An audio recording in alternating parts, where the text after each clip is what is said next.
Assalamualaikum warahmatullahi wabarakatuh. Nama saya Ansar Agung, pendamping PKH dari Kabupaten Jeneponto.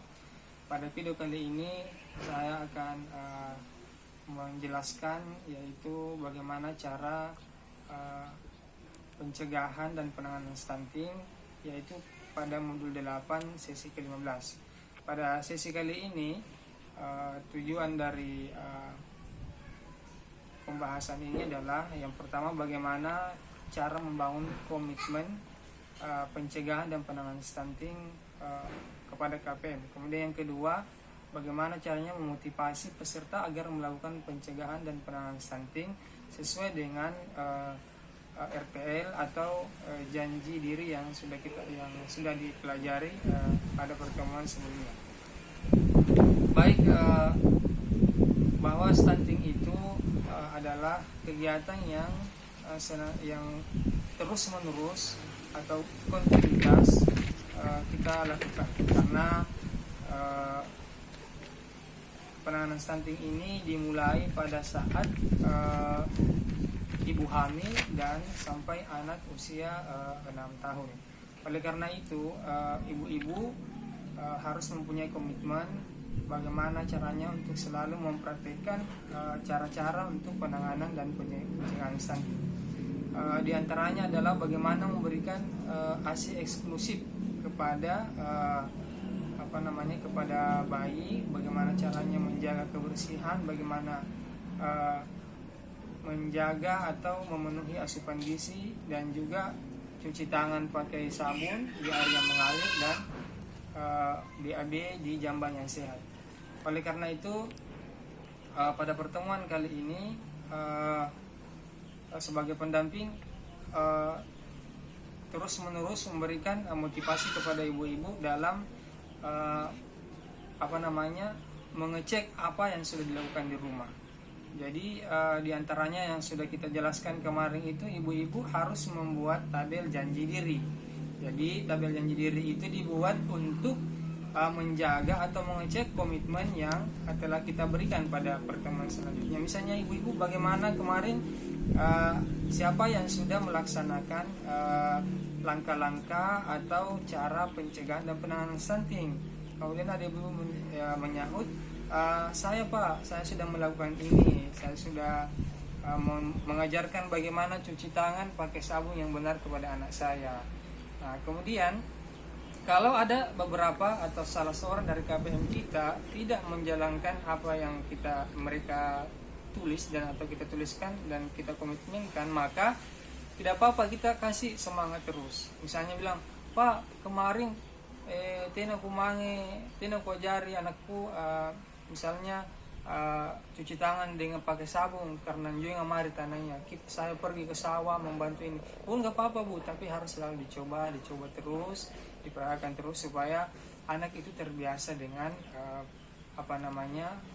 cuci tangan pakai sabun di air yang mengalir. Yang harus diketahui bahwa penanganan dan pencegahan stunting itu ada banyak kegiatan-kegiatannya. Tapi yang paling penting adalah bagaimana kita konsisten menjalankan yang sudah kita sampaikan Ibu-ibu ya. Jadi misalnya itu yang saya sebutkan tadi, pemberian ASI eksklusif, bagaimana memenuhi asupan gizi anak yang murah dan terdapat di lingkungan sekitar kita, itu semua kita harus manfaatkan. Itu intinya tidak mahal, tidak susah, yang penting kita mau konsisten dengan apa yang sudah kita pelajari pada modul atau sesi yang kemarin. Oleh karena itu ibu-ibu, yang penting kita harus tetap lakukan adalah bagaimana kita konsisten.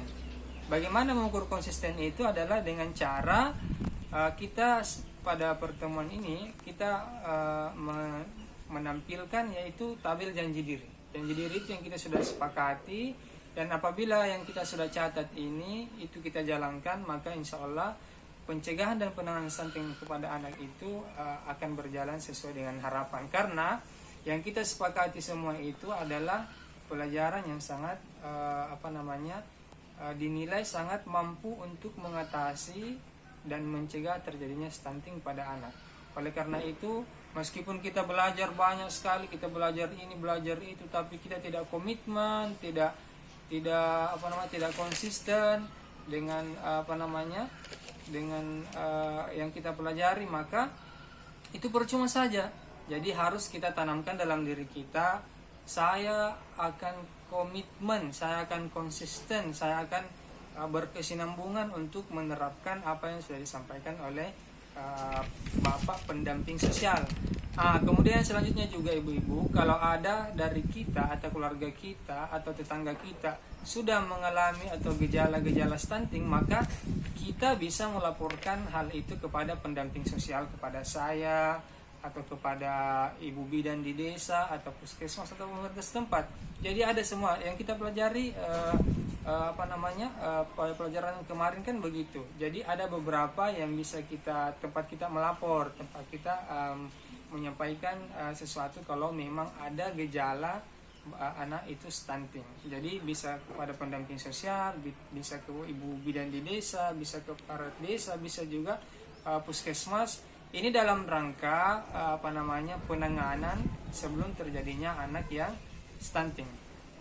Baik ibu-ibu ya, jadi intinya kita harus konsisten. Kita harus menanamkan dalam diri kita untuk semuanya menjalankan apa yang sudah kita pelajari ya dari awal, yang mulai dari pada ibu-ibu yang hamil ya tolong dikasih stimulasi janinnya, dielus-elus, diajak jadi supaya anak itu mampu tumbuh berkembang tentunya dengan baik dengan cara menstimulasi. Oke, saya lupa tadi ya. Jadi stimulasi itu adalah hal yang sangat penting. Bagaimana kita memberikan stimulasi? Kalau misalnya kita tidak sempat tiap hari karena kesibukan kita, ayah sibuk di ladang, suami sibuk di ladang, kita juga agak sibuk, tidak apa-apa. Yang penting ya tidak boleh merasa berkecil hati. Terus kita ulang, terus kita sampaikan dan kita konsisten budi. Pokoknya kisar terus ajar ke anak kita, kisare pelajaran yang bisa mereka membuat mereka pintar, yang bisa membuat mereka pintar mengenali benda-benda, menirukan sesuatu, menirukan perbuatan, tentunya perbuatan yang baik.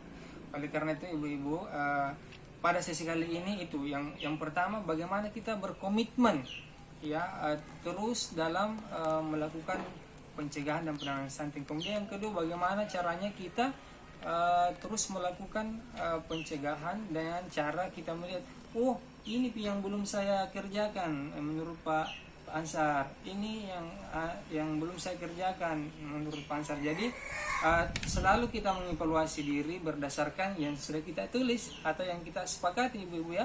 Jadi dengan cara seperti itu, kalau kita sudah komitmen, sudah konsisten, sudah berkesinambungan, memberikan stimulus, memberikan semua tadi itu, cuci tangan pakai sabun, BAB di jam yang sehat, kemudian bagaimana memenuhi asupan gizi melalui belanja di warung, itu luar biasa. Dan yang paling penting ibu-ibu sekalian, bahwa pencegahan dan penanganan stunting itu yang paling bagus adalah bagaimana kita dalam keluarga bersinergi. Apa dengan bersinergi? Si bantu-bantu ibu bapak, itu bantu ibu dan bagaimana memberikan stimulus. Ibu juga, nenek juga seperti itu, harus bekerja sama karena penanganan stunting dan pencegahan stunting ini adalah tugas kita bersama sebagai keluarga. Itu yang paling dekat, karena yang paling dekat dengan anak itu adalah keluarga, kemudian lingkungan dan orang-orang yang di luar, tentunya seperti saya dan teman-teman yang lain yang memang punya tugas terkait hal itu. Jadi itu ibu-ibu sekalian, itu yang harus kita fokus, kita harus konsisten sesuai dengan janji diri yang kita sudah buat, sesuai dengan kesepakatan kita buat. Jangan berkecil hati, karena di sini kita tetap mengajarkan bagaimana caranya membuat komitmen kita terus berjalan dengan cara mengingatkan. Ditanya, saya sebagai pendamping menanyakan, ibu-ibu apa yang sudah kita lakukan terkait pencegahan? Ini kalau tidak ya nggak apa-apa, artinya tidak dimarahi juga tidak, tetapi kita diingatkan pentingnya kegiatan-kegiatan ini untuk mencegah terjadinya stunting pada anak. Baik ibu-ibu ya, saya kira pertemuan kita pada kali ini cukup sekian. Mudah-mudahan pertemuan ini dengan cara terus kita komitmen. Setelah kita komitmen, kita cek apakah betul ini sudah menjalankan sesuai dengan janji diri yang sudah kita sampaikan kemarin-kemarin. Kalau sudah kita lakukan itu, saya kira itu sangat sangat luar biasa. Jadi kita bisa memastikan no stunting dan anak hidup sehat dan cerdas. Hidup ibu-ibu KPM dan pendamping PKH. Assalamualaikum warahmatullahi wabarakatuh.